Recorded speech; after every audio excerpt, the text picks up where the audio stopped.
Hello everyone, I hope you're having a great day today. So today we are doing a split level studio flat, so you can imagine that this build is in a old house and they've kind of have tall enough walls that they can split the sort of room into a split level, so you've got two floors in one level essentially. So this is done using the pool sort of sidings. There goes my mouse. The pool sidings from Get Together, and I have scaled them up and raised them up using the 9 key. So you have to use a few move objects cheats to get this to work, but it is a fun added part to a build or a different way of playing in The Sims. And I did test out everything for this build as well, so the bed that we put in does work. You can the sim kind of glitches through the tiles up into the bed, but it does work, except for the bathroom that I put in the end, because I kind of forgot that we needed a bathroom. So I'm using the pool ladders to add the staircase up, and I had to extend the wall because it kept attaching to it, so I could get it into the right place. And we are going for a industrial kind of looking flat, so we've got the tiles from City Living and we've got some painted over tiles as well, so it's kind of a sort of established flat, but it's not that expensive. It's kind of a starter one, but kind of your sim has been in there for quite a while. This is the first time I've actually tried to do anything that is split level using move objects, so it was quite fun to do. And we have furnished this in a industrial style, which I probably just said.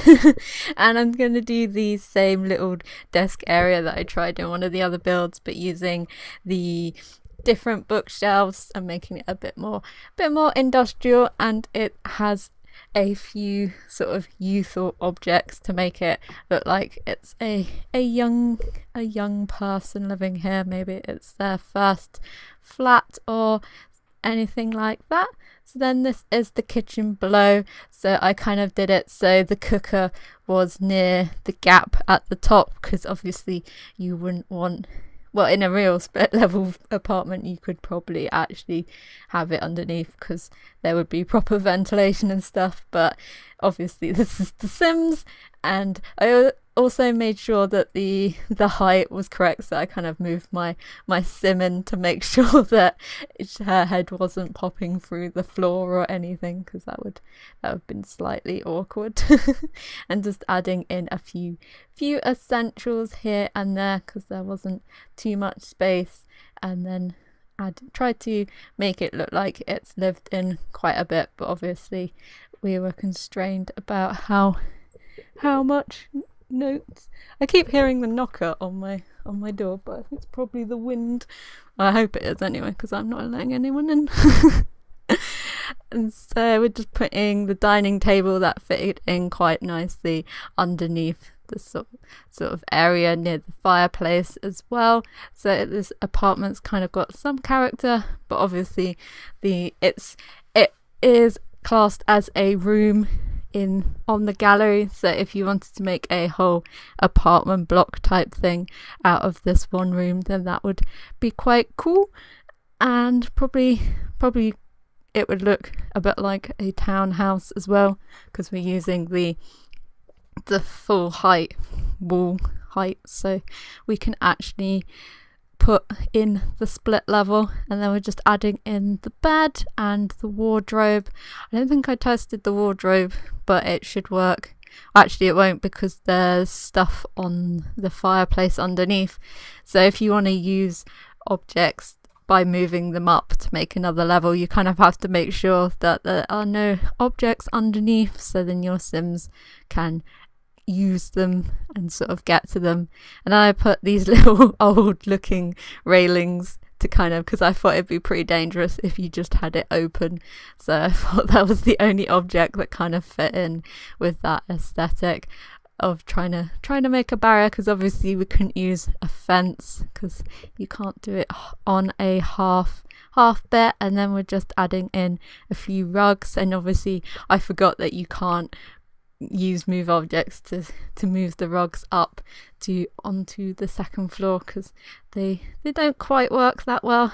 And then I realized that I hadn't added in a bathroom, so this is me just adding it in and just making a floor. So there's one downstairs that you can actually use, and then the ones upstairs you can't use because of the ones downstairs that are blocking it. But I think you'd be able to use them if you remove the downstairs ones. But they're kind of, the ones upstairs are just for show. And then we put in a little screen using some curtains just to make it a bit more private, because obviously I couldn't put in a door or anything. So we have some nice curtains to hide it away, and had to build a little wall so I could place it on because it kept snapping to the other side. And then just add in the bathroom that's down below, just to add the finishing bits off to the build.